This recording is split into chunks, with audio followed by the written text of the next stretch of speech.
Hello, everybody. This is Rebekah Freedom, and this is episode number 41 of Heard Not Seen, produced by John Beethan. Today, we're going to bring you the topic, a crossroads topic that we all go through, which is when to stay or when to walk away. That the place that we come in, sometimes romantic relationships, career, health, there's a lot of places. Specifically today, we'll be talking about the relationship sector of the decisions we have to make to be in partnership with somebody else, to grow with them, to build a life with them, to build a life around them, through them, beside them. Okay, so this isn't about like if you're buying a car from a sales guy, right? When to walk away? This is different? Okay. Yeah, although relationships are vehicles, I like to just bring them back in. And some of them that you are like, oh my God, look at that shiny car. That is such a good looking, air quotes, car. And you get in and drive and you're like, yeah, I like it. Smooth ride. Things are good. I'm getting the feels from this vehicle. And then all of a sudden you're like, oh, something stinks. Something is off. The radiator is blown. And I'm so stoked to have John on with this podcast. He's going to drop little nuggets of wisdom as we go throughout. You're hoping. One can only hope. And so I want to jump right in because I just try to bring what's real and true and alive in my life. And I feel like any journalist, any artist, that's the potency in their art is that the emotion turns into this other entity in and of itself. And certainly that's what's happening right now with me with this question of, when you are dating somebody and when you get in a relationship with them, there's all the crossroads around like, oh, this is great. It feels so good. We're getting along. This is something I've longed for, for all the lonely nights where you are writing in your journal and listening to like fucking Affirmations by Louise and being like, I am good enough. I'm so smart. Where is he? And then you meet the person and you're like, I don't know about this. I don't know. This is going to screw up my life even more. Maybe I'll just go back to being single. Is it just me? Am I the only one who does that? I could be the only one. I'm also on coffee. You're welcome, everybody. I made sure to make sure I was extra hyper. And yeah, I think that what I'm aware of when I come to this question, the first thing that comes up, just being a clinician, a counselor, is attachment issues, specifically my attachment issues. And we'll just give the rubric. And there's secure attachment, which is basically as a child, we are supplied with food, touch, and movement. We need food to survive, for our bodies to survive. We need touch. We need loving touch because that helps our nervous system start to wire accordingly. When we touch things that are hot, cold, we learn as a baby pre-verbal through touch. And movement, our hearts have to move, our bowels have to move, our bodies have to move or we'll atrophy. So we need all those things. And we also need a caregiver, a source of that supply, a source of that safety, right? Because as a baby, you're not going to go forage. You just are sounds very much like a goat. Gross. And we'll get into the whole baby thing in a second. And if you have somebody who's a secure caregiver, it means that you can go off and explore the world. You can touch objects and whatever, and you'll have guidance from them. Like, don't touch the hot object.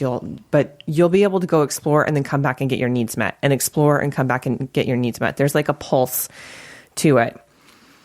Now, let's say that as a kid, you have, much like I did, I had the good cop, bad cop in my family.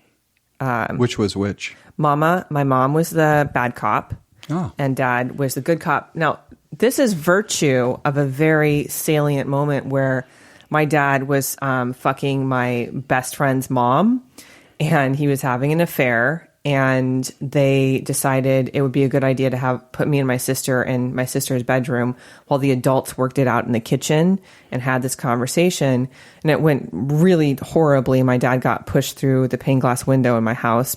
He was like sitting at the head of the table, and the husband like shoved the table and shoved my dad into the backyard. And it was a violent, not great moment, not like a highlight reel moment. And from that moment, after the couple left the house, my dad came into the room and he was like hugging me so tight.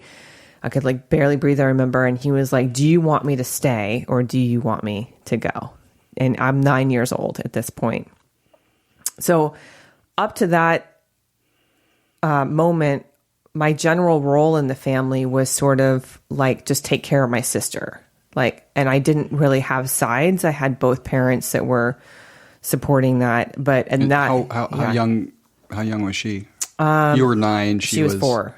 Oh, okay. Yeah, probably 4.5. I'm about 4.5 years older than her. So, so at that moment, that's when Dad became good cop, because out of necessity, out of survival, like I have to look at him through this like lens of he can do no wrong. And mom is clearly the issue here, right? Why would he cheat if she was doing all the things that she should be doing? Like being thin enough, sexy enough, smart enough. Like, why can't she satisfy my dad?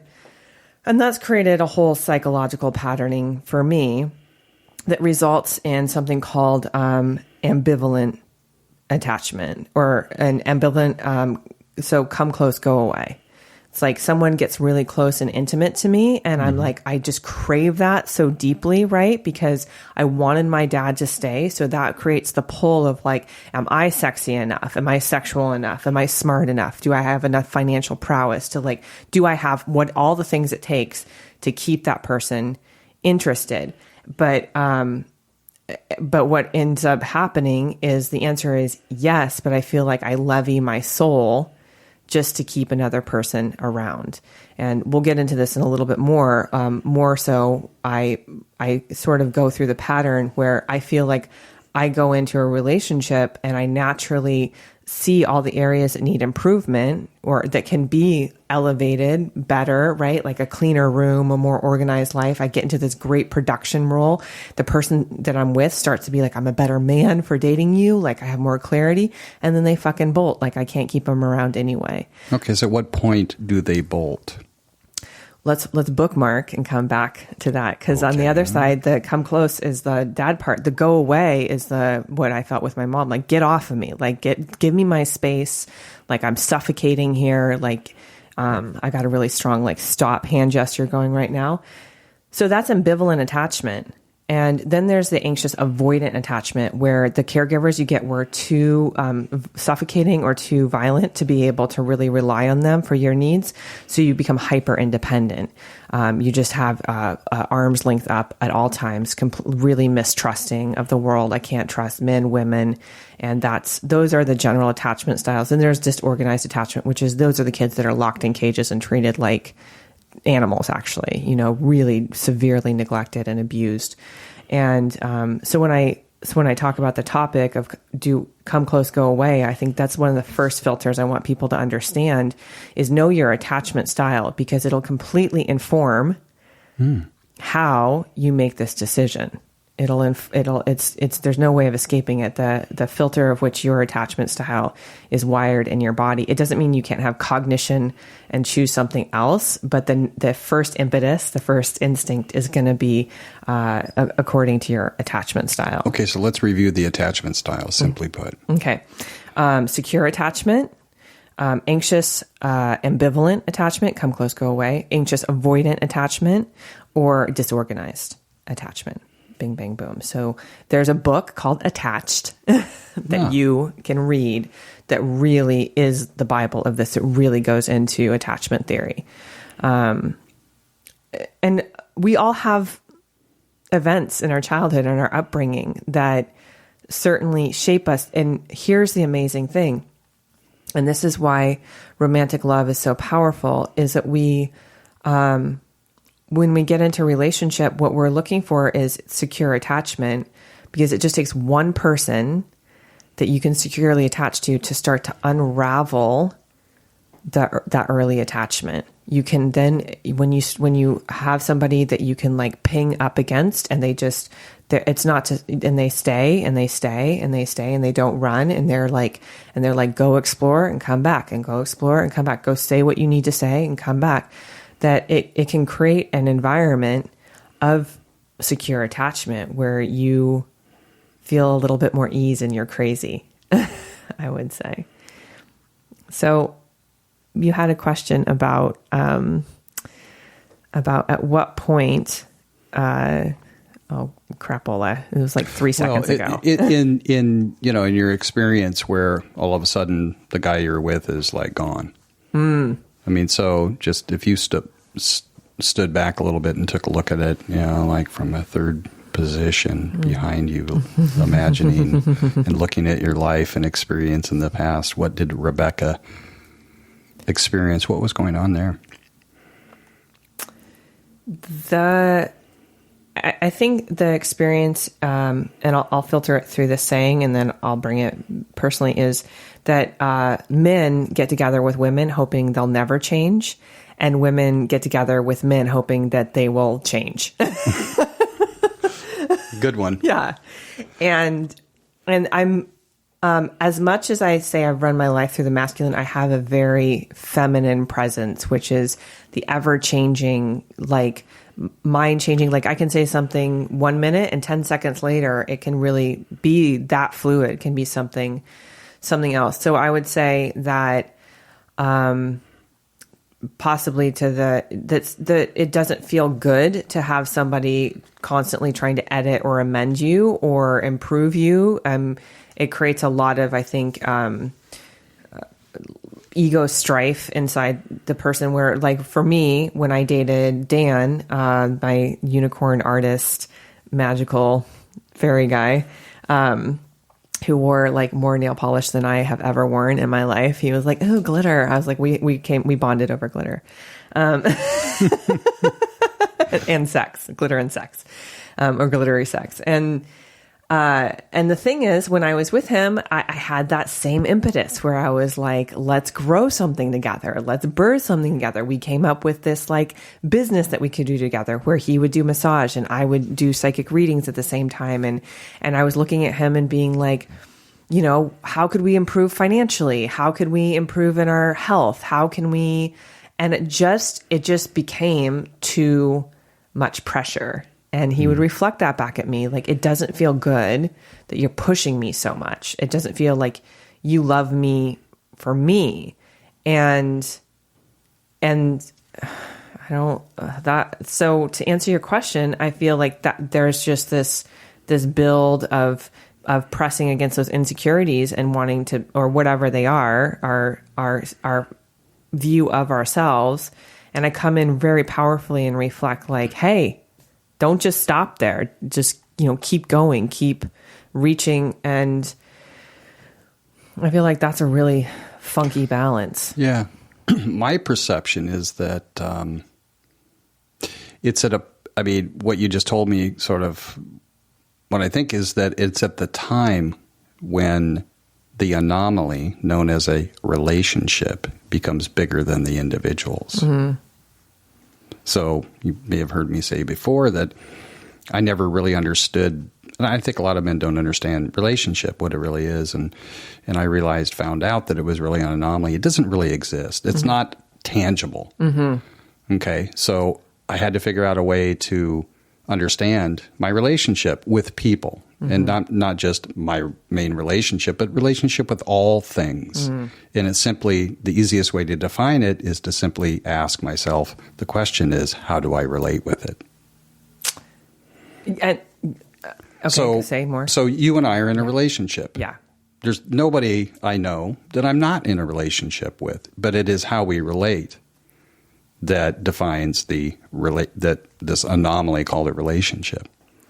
Well, I love how you said it's intangible, and it's like this, truly, I use the word alchemy in the truest sense of one person comes in with their life experience, their points of view, their world point of view. The other person comes in with that. We both have ego constructs built upon like the consistency of our realities that we're choosing, that we just choose, because our reality changes the minute we choose something else, right? But often we just are in repetitive patterns of choosing the same sort of like thought behavior because we don't know that there's access to something else, right? There's something, another point of view. So great. You have these two people, these 2 points of view colliding together.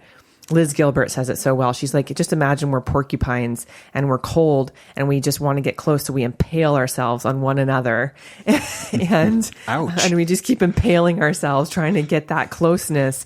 But to sacrifice for warmth. And she's like, the real thing is to find the balance of just enough proximity to still be yourselves and not impale yourself on the other person, and also create that warmth between the two of you. And it takes practice and time. So when you say the relationship is this intangible thing, it really is this alchemy of different points of view coming together, and to the point of this podcast, when to stay or when to walk away. There's a moment that you start conversing with somebody, spending time with them, having the balance of like your life versus their life, and this like intertwined third thing that's being created between the two of you. And then what will naturally bubble to the surface are all your exiles, all the things that have been hidden in the shadows that you haven't been willing to look at. Will come all the insecurities, uncertainties, societal norms. They'll come like bubbling to the surface. And the real trick, the real thing is like, well, what happens when there's divergent or opposing morals? What happens when the desires just don't match up, right? Because people come together, I think, early on with a similar desire to be in partnership, right? And that's just an easy desire to match up. That's why hookups are so readily available. Like, you want sex? I want sex. Boom. We're like, we rented each other's genitals for a night. Yay. We got, but behind that is, I think, a desire for companionship, right? A desire to be, held and reflected, to have that secure attachment, So what would happen if in these relationships you actually had no sex for 2 or 3 months? I just put her on the spot. It's so funny that you should say that, because my aunt said the same thing. She was like, you really shouldn't be having sex right now, like in the relationship. She's like, you're sort of her thing was, you're trading the short-term pleasure for the long-term gain, where it's like using a credit card in its own way. Like, cool, I'm going to get pleasure now, but I'm buying time. I'm buying like at the expense of something that, again, this is one perspective. I certainly will play devil's advocate to it. But what would happen if the relationship was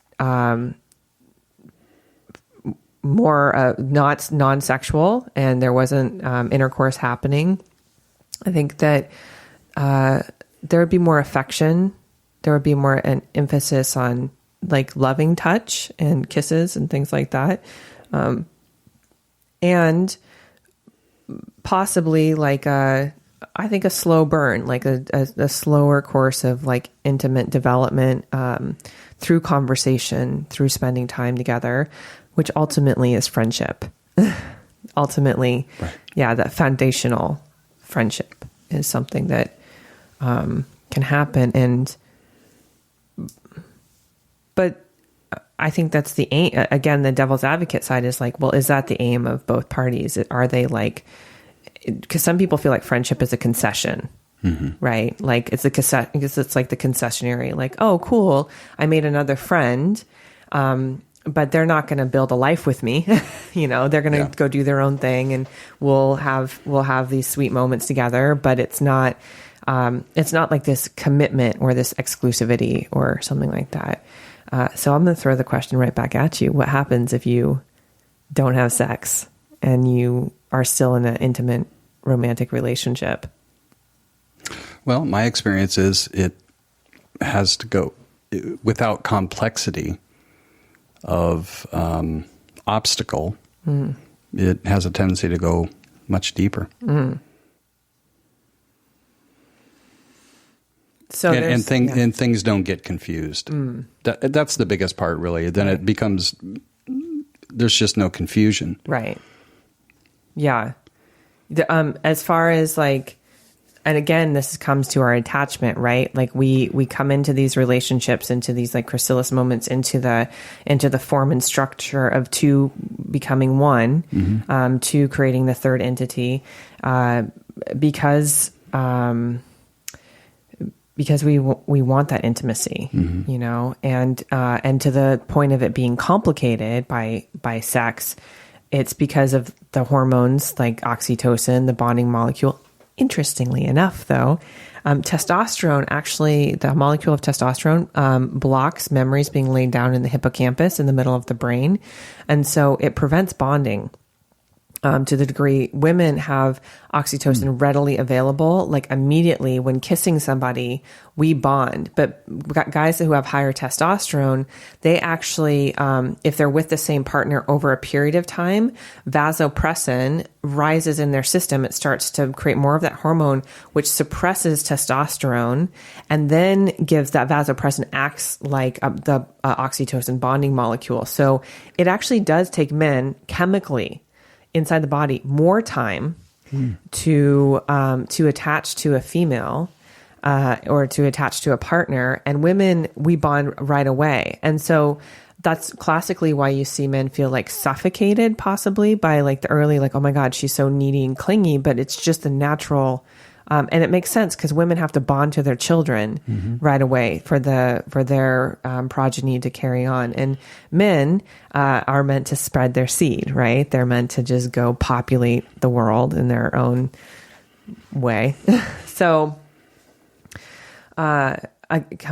So this is fucking complicated.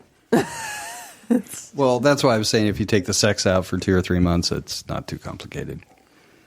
It's like one less thing, and it's not one less thing. It's like, because sex can be complicated because of the bonding molecules, because it makes you think you have this false intimacy. You'll start to say the words like, I love you, and words have their own, wand. Florence Scovel has the book, like, Words Are Your Wand, and they have their own vibrational resonance to them that creates, that actually entrains the brains. When you say the brains of both people and the brain, when you say something enough times, it actually can create a neural pathway. It creates like a habit when you have repetitive like thoughts in your mind.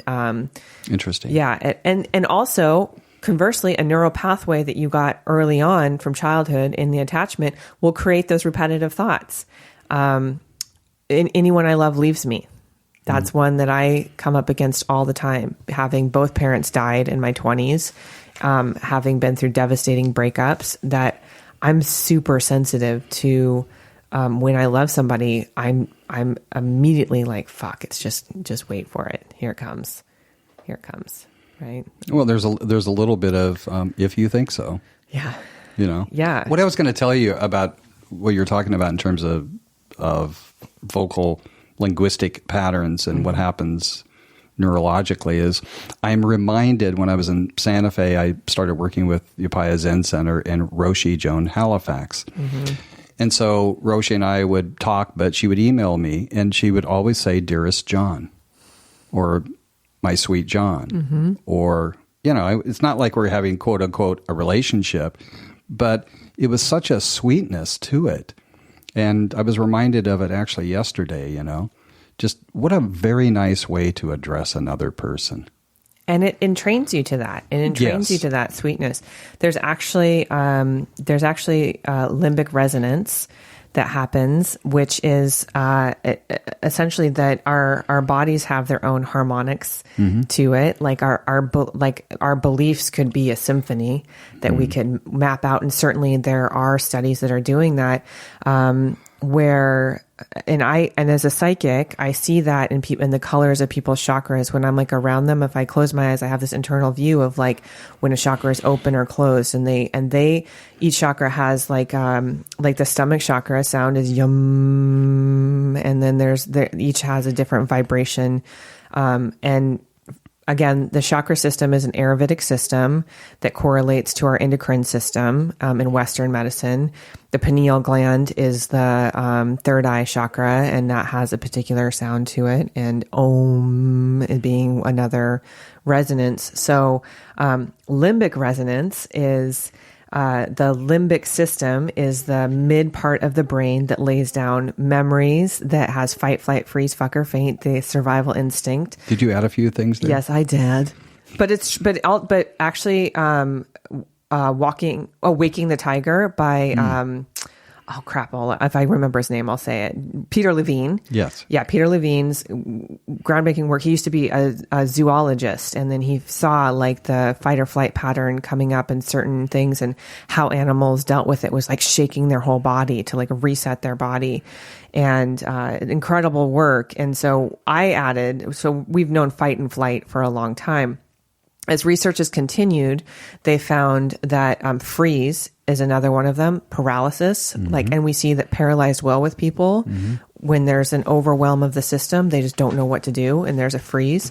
Fuck is arousal is another one of it. It's just not fight or flight. It's like people get turned on, right? And they're just like fucking hard nipples and ready to go, because that's part of the survival system. And then faint is just total, just shut down of the system. So, so to the point of limbic resonance, when we're mapping with somebody else, our bodies start to attune to them. And again, fact check limbic resonance, because I'm not a scientist and I only have novice information around it. But what I do know is, and my father explained it so well, he would take 2 tuning forks. He would take 1 tuning fork and hold it up, and it wouldn't be ringing. And he'd bang the other one, and he'd put the other one next to the tuning fork, and the one that wasn't ringing would start to vibrate. The vibration of one would go into another and create the vibration of the other. And he's like, we do this as humans consistently, with our body language, with our pheromones, just the smells that are we're picking up in the subconscious way, and also the conscious way. That's why perfume is a aphrodisiac.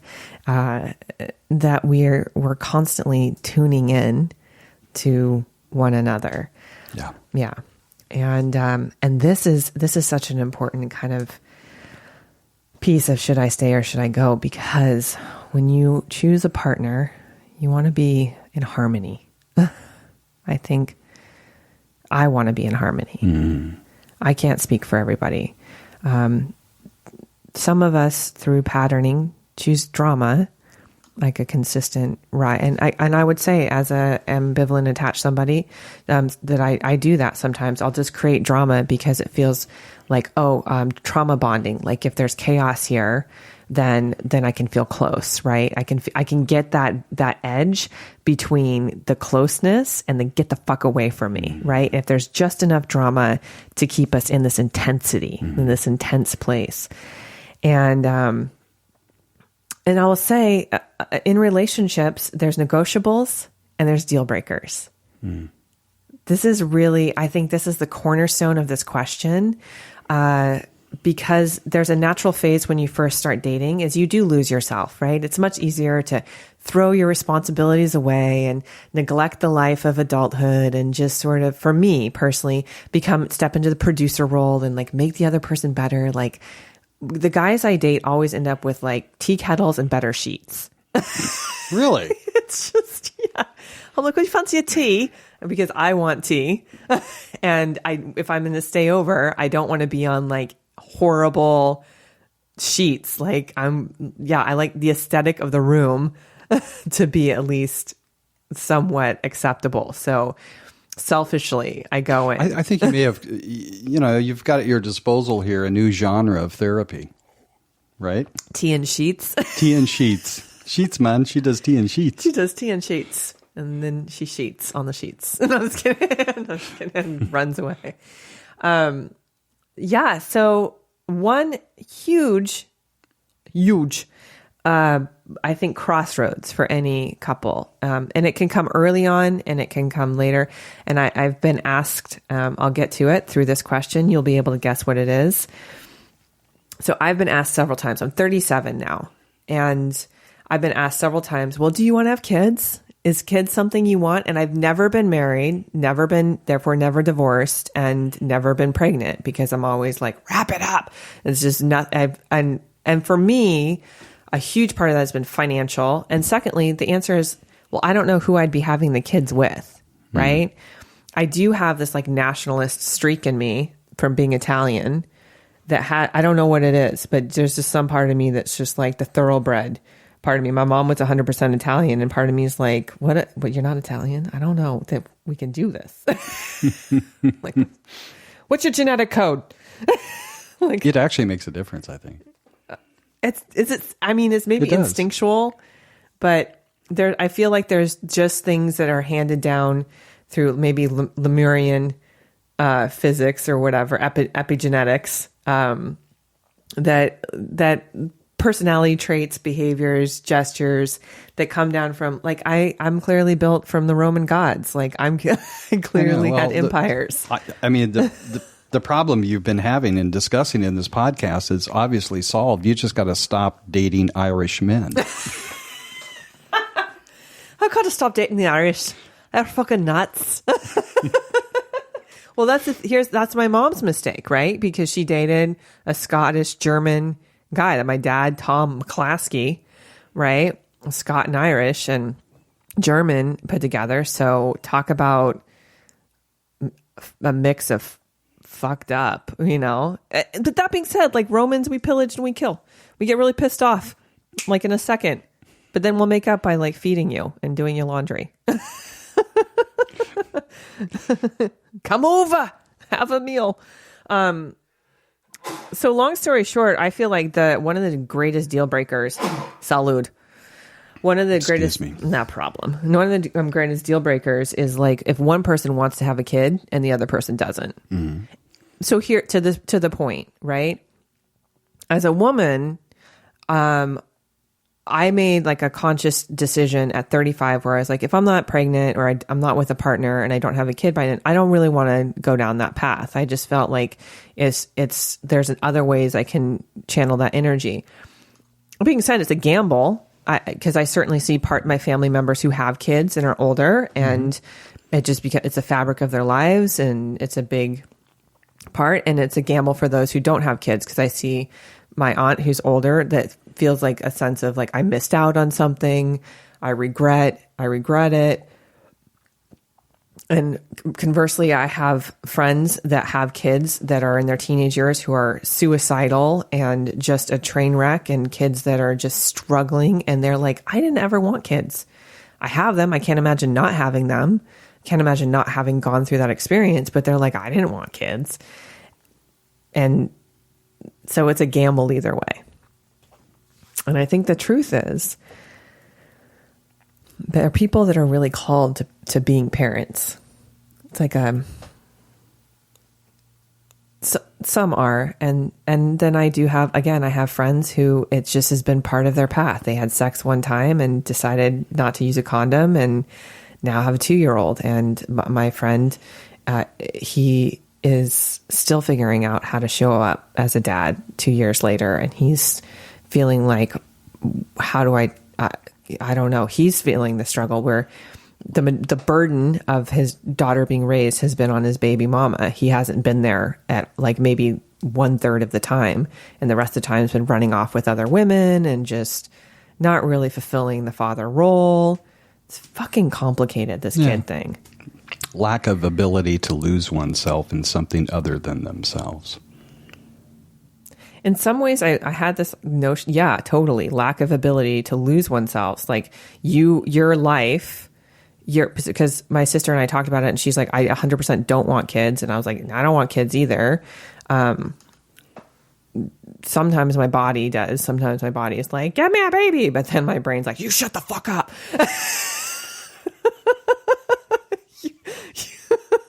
You are a bad decision maker. So, because what we talked about is she's like, as you're still figuring out as an adult your hopes and dreams and your never land and how to navigate finances and to do all those things. And then when you produce another body and a soul to inhabit that body, another human being, that you start to channel your dreams into that, right? Like maybe you don't play sports, but your kid is going to. Maybe you don't do art, but you're going to provide a platform for your kid to do things. So the dreams that go unrealized directly for you get channeled often into our product, into our kids, and that's the gift of legacy, I suppose, right? That's the idea that I have some thoughts, traditions, and patterns that I want to hand down and have a degree of immortality because I had a child. And that is wired into some people. Yeah. Just wired in. So to the point of the podcast, when to stay and when to walk away, I feel like that's a pretty big deal breaker, right? If you know in your bones that you're being called to be a parent, then it makes sense to orient yourself in that direction. Mm-hmm. To be in pursuit of or in the receiving of people that align with you in that field of like, yes, I want kids. I want to be in that level of relationship. Yeah. So looking at it, I think the people I know that want kids and stuff usually have come from a fairly good sized family. Mm-hmm. And, not that the family didn't have problems, but that basically their whole life was, as kids, it was a pretty healthy family. Mm-hmm. Mother, father, weekend trips, just a rich environment. Mm-hmm. And why wouldn't you want that? Mm-hmm. Why wouldn't you want that? But if you don't experience that, if you don't have that experience, it's just like, I don't think so. Mm-hmm. And then with the advent of birth control, then, the choices, that's to me where it gets complex. And I can see, we don't want to get into a big conversation about it too much, but it's just like, I mean, if that didn't exist, if there wasn't, birth control, then I think there'd be a whole lot less frustration. Because it does bond you, because it is this great commitment of two bodies to create another body, like sex for procreation, right? Which is probably the only reason for it. Sorry. Oh my God, I can hear like all the tantrikas and all the dakinis out there freaking out right now. Sorry, folks. And being like, no, sex is pleasure. It's bonding in of itself. And it is there is sacred sexuality, I think. Yeah, but the other thing is that when you're young and in your 20s and hot to trot, which is a phrase from my generation, then you have a ton of energy to raise children. Mm-hmm. You get to be 37 years old, Rebekah. It's just like, I don't have the energy I used to have. So, I mean, there was that big shift years and years ago where that's exactly what happened is, it's like I know one couple in Santa Fe when I was living there that Walter wanted more kids and he was in his 50s and Barbara was early 40s and she had children. And it was tough on her. Well, not so much on him. I've heard my clients, hell yeah, we're the ones like choosing. I've heard my clients, I was like, well, when did you stop being sexy? And they're like, when we had kids. Yeah. And again, fine, great trade-off. Like to bring these little beings into the world, they are so adorable and explorative and, like blessed are the children for they shall inherit the kingdom of heaven. Right. I believe that's in Corinthians. I'll have to Google, that there is the childlike wonderment of looking at the world and you get to experience that again because you have a kid. Like it's a gamble for me to say at 37, no, because I can get along the line and then be in my 40s and be like, fuck, I should have done it. To the other point my friend made is that it's early on in any relationship. You want to know who you're having the kid with. And it takes time. It takes like an extended period of time, like 6 months, sometimes a year, of being with somebody before you know, like, I'm in love enough with this person and I sort of see how they operate in the world and how we operate together, the alchemy of our relationship, that would actually create a safe enough space to bring a kid in. And a lot of people, obviously that would be the ideal, right? You creating that family unit, you have the togetherness, you're in the team, and in that team, you're going to bring this like being where it's like you're volleying responsibility back and forth, and it makes it really, in finances back and forth, and it makes it doable. And they said the stat right now is to raise a kid from birth to around 18 is around $300,000 roughly over the course of that time. And again, I'm not sure exactly where that comes from. But what I would say is there's just there's a value system, and it harkens back to tradition, right? Because nowadays we have our like hetero flexible, bi-curious, poly, non-monogamy, explorative, I can love you, but I can love this other person, relationship. And if I love one person, it doesn't mean I love you less, sort of. And I just feel like, cool, that's a different level of self-exploration and self-expression. But there's part of me that's like, and maybe don't buck tradition when it comes to like if you're going to have children, right? There is a healthy structure, I think. Well, tell me if I'm wrong, but it seems to me if you're in a poly relationship, you're going to find out a lot about yourself, about where you really stand. Say more. Well, it's just if you're in a poly, I mean, I remember a time when I was dating this woman and I came home from work one night and there was like a couple of people there. And it was like, ooh, the vibe was like, ooh, it did not feel good. And so, it informed me that, I mean, they were suggesting, and I wasn't really, suggesting to everybody like jumping in bed. And it was just like, nope, not my thing. Right. And then I had said, I can't imagine this. But the reality was, the problem was I could imagine that how it would be a problem. And which is what kept me from really wanting to even do it. Like so it's pleasure versus potential. Yeah, but I found out quickly who the person I was with. What the thing was. What the deal was.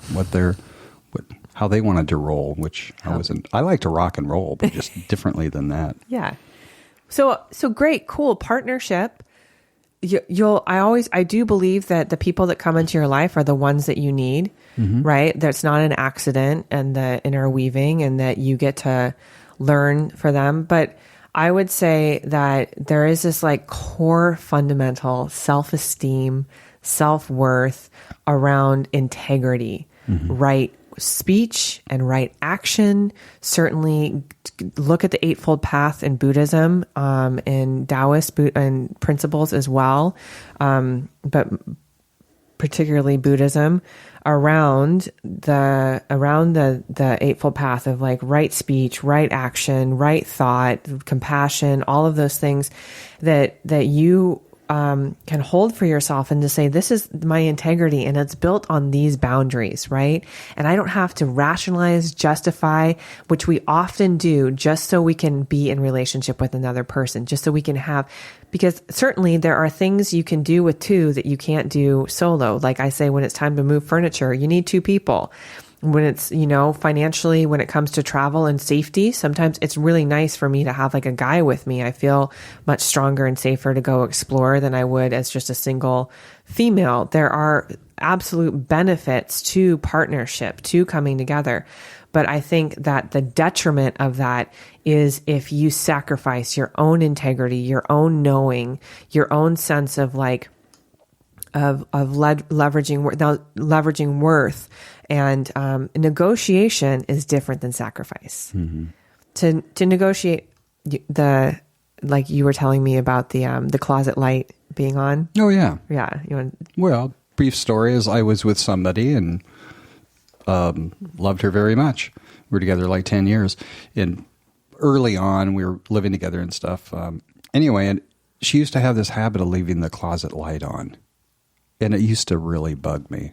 And I was in therapy at the time, seeing somebody who was really good. And he just pointed out, is it really that big of a deal in the whole scheme of things? And I realized it really wasn't. So I would just make it my point to just turn off the light. It just wasn't that big of a deal. It just, there was nothing that, it didn't go up against any of my values. Right.